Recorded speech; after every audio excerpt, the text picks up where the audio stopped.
The good news is that God has his priests in the world, and no matter how hard the spirit of Saul would try to cut them all down, it simply cannot be done.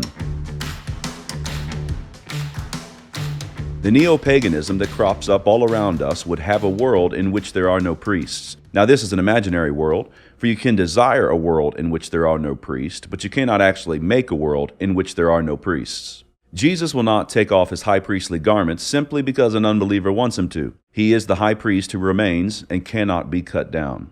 Nevertheless, a world without priests is precisely what many want, and it is what King Saul wanted in Israel's day. The text, a summary.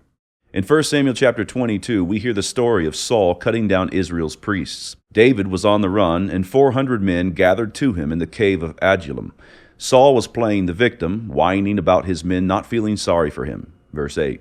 Doeg the Edomite was there, and you will remember he was in Nob when David came through.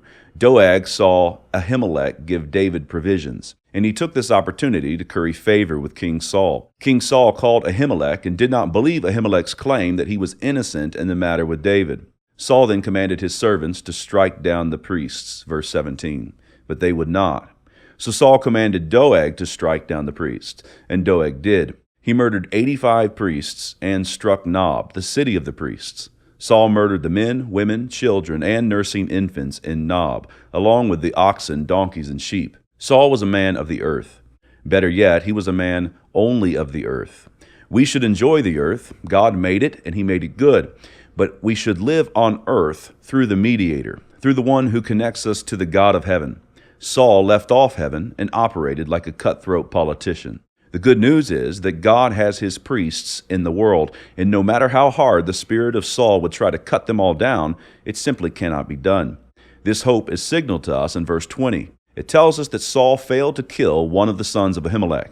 This son was named Abiathar, and he escaped and fled after David.